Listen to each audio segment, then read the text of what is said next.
Welcome back to the Rooted in Reliability podcast, where we are currently wrapping up the Leading Reliability Conference. And here in a few minutes, we're going to hear from Parker, and Parker's going to tell us a little bit about his first big conference. And we're going to talk about a couple different facets of this. Talk about being new in the industry, new in reliability. We're also going to talk about what he learned this week and what he heard as he went through the Leading Reliability Conference. So with that said, I'm going to let Parker introduce himself. Hi, Parker. Hey, Sean. How are you? Thank you for having me. So I'm Parker. I'm originally from Louisiana, moved to Georgia just recently. I bounced around a couple different jobs.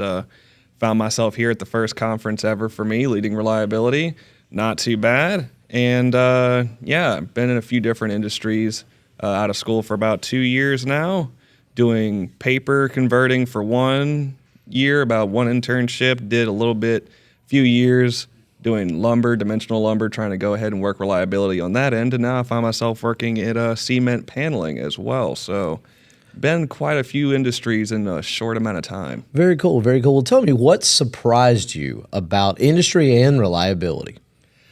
So in industry, coming straight out of college, right? Like you get the engineers come straight out of college. They think it's going to be all like the R&D, big rockets, missiles, equations across the whiteboard, right? You get into the industry, it's not that. You haven't done. How many equations have you done recently? About 2. Yeah, that sounds about right. And I think it was figuring out how much my paycheck's going to be and how much off time I'm going to have. There's not much of that in school that you get to keep out of school, but you learn a lot more of business once you get out, right? The industry, it becomes a lot more of just mannerisms and practices and semantics, learning how the machines work, learning how people work with the machines. And you start realizing that those communication classes that seem to mean nothing in college become a lot bigger of an issue once you're out. Absolutely. I remember when I came out of college, I went to NC State engineering grad. I came out of college. I don't think I had any idea what was going to happen next. It's just like what you said. You do a lot of math in college, and then I get out and I didn't use many of those equations for a while. Now there are those times every now and then where you have to dig into the books, find that equation for a pump curve or whatever it is, and go back and regenerate that. But it certainly is a big change and maybe a little bit unexpected in some ways. No, yeah, it definitely kind of threw a curveball at me whenever I got out of college. And it's just one of those things that never changes. You still learn something different moving forward every day. And you realize 4 years down the road that it's not what you thought life was going to be 4 years prior, That's exactly right. Well, let's talk about the Leading Reliability Conference. You said this is your first conference being here. Is it what you expected? Is it, tell us your reaction.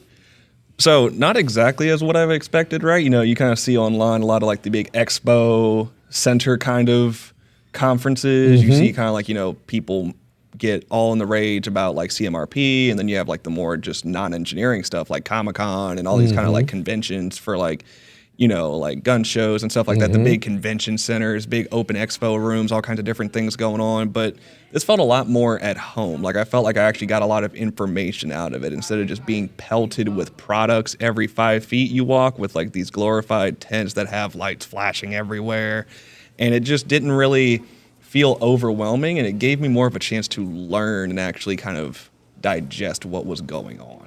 I couldn't agree more, and I feel like, especially with this being the last session of the conference, I felt like as I sat through these sessions this year, there was just an incredible amount of really good presenters presenting material that I'll take back. I mean, we were talking a few minutes ago with a gentleman who walked up and he wanted to talk a little bit about getting things moving and driving reliability forward. And one of the things I wrote down in my notebook this morning is the small wins become the big wins. And, we've got to spend the time figuring out, collecting those small wins and then communicating them out to the organization.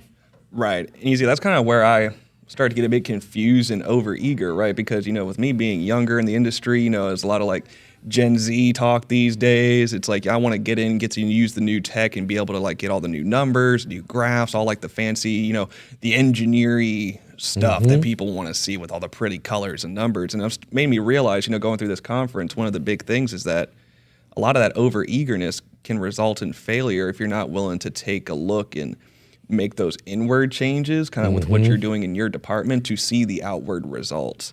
Having to clean up the program itself, get your PMs in order, get your operators to be able to handle the workload that you want to start doing, your maintenance team understanding the work that you want to do, and getting the baseline set up before ever bringing out like the UT or the thermography or the vibration. Because like one of our speakers said, Milan, earlier today, it's like, those are just tools. They're not going to get you the results. They're just going to help you find the answers. Yeah, I think you nailed it. I think one of the probably reoccurring themes of this conference was process then tools, right? Right. Yeah, we heard that from Milan. We heard it from a lot of the other speakers. I know Gallo Wines was talking about it, and even Los Alamos was talking about developing the processes and getting them in place. And that's probably one of the things. And I'll ask you just point blank. Did they teach you business process mapping in college? They didn't teach it at NC State, or I don't remember it. No. It was very much learn the tools you have at your disposal and then try to use those to get the results you want. But, in college, they don't go over a lot of that business project stuff. We take like the occasional project management, engineering, economics class. Like you can do money math and talk to people, but at the end of the day, it doesn't help explain like where do you start at. That's where you get into the problems, especially with reliability, because a lot of people make it look like your starting point is the technology, and that's not the answer. That's not what you're looking for. I think you're exactly right. It's you've got to have some foundation in there, and I think maybe one of the other things that I heard mentioned quite a few times this week was having a clear plan, knowing what you were going to do first, what you were going to do next, because if not, it's overwhelming. It's more than a lot of people can handle. But when you can break it down into that plan, it makes it more digestible. You can kind of move forward. Right. And that's where you run into with engineers, right? Like a lot of us, we want to be like perfectionists, like they mentioned earlier in the week. And so you don't know where to start, and you don't want to be able to pick somewhere that you're going to be wrong in. But really, there's a lot less wrong answer than you think, than just starting somewhere with a person, a machine, a task, one singular piece. It doesn't matter. Just something that can show progress and show that you're going somewhere in the right direction. You're exactly right. And I think we can't let perfection get in the way of progress. And I think sometimes that's hard because people don't want to be wrong. They want to try to analyze it and really, just like we were taught in school, make it perfect on that first go, right? And I don't think that's a reasonable expectation as we go forward.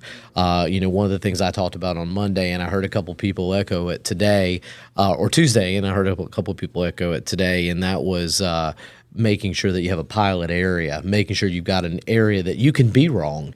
You don't have to be perfect. That takes the pressure off of you, but it also speeds up the implementation because you can get in there, actually use what you've developed, and see what you need to change. Right. And then whenever moving forward, right, you want to make sure that you're not just focusing on one key area either. Besides just being perfect, we have a lot of people that they like to focus and hone in on one thing, and then you ignore everything else around you. It's kind of like one of the talks I was having with one of the professionals earlier. Imagine you have like a pivoting table with a bunch of water glasses on it, right? You just fill up one glass on one side, the whole thing's going to topple over. And that's like, for example, looking at just the PMs and trying to fix that. Meanwhile, you're having lubrication issues and other things going on in the plant. A belt keeps falling off. Well, the PMs aren't really the problem at that point, right? Work a little bit on the PMs, but make them focused on that belt that's falling off. Figure out what the material's out of, right? You don't want to be stuck on just one specific thing and then get so enveloped in it and, obsess over it to where that's all you can focus on and you're missing everything else around you. Yeah, I think that's a good one. I've seen over the years, just with folks we've been working with from a client standpoint, where there are certain organizations that will focus specifically on one asset or one part of asset management or reliability and maintenance. And while they can get very good at that one facet, if you will, it's just what you said. The glasses are still trying to fall off the table because we haven't done anything to build the systems that will support them.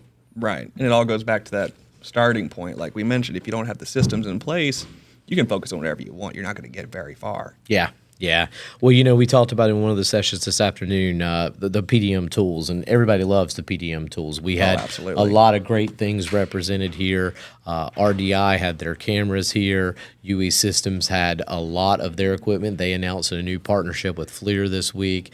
And so it's been a good week with a lot of good technology. Aquilum had theirs over there as well.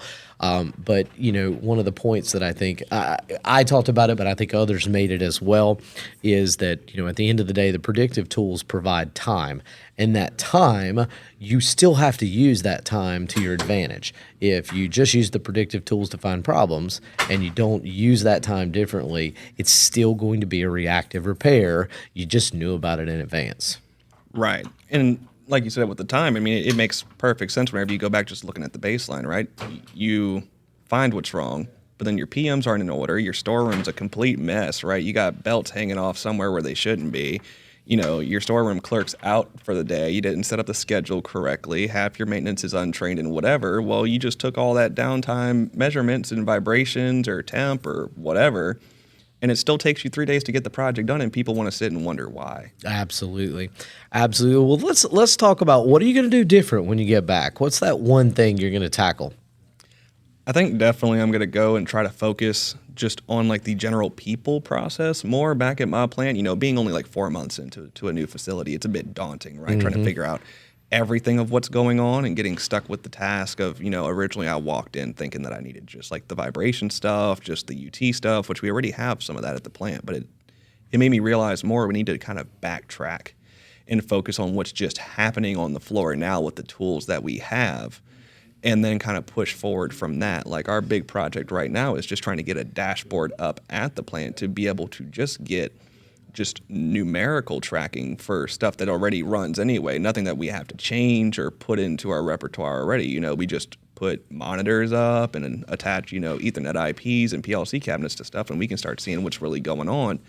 Now, all it does is show us numbers, but it gives us an idea of where we can start focusing the problems at. And it doesn't focus on just one thing, like we were saying earlier. It gives us an umbrella view, as I like to call it, over the entire facility and where we can start focusing our efforts and kind of, divert and split off into different sections. Absolutely. Well, we're going to begin to wrap it up here at the Leading Reliability Conference. I am happy to say you and I are getting ready to go to a beach barbecue, so that'll be pretty enjoyable. That's right. But thanks so much for joining me here on the podcast, and have a safe trip home. Yes, sir. Thank you for having me. You as well. All right.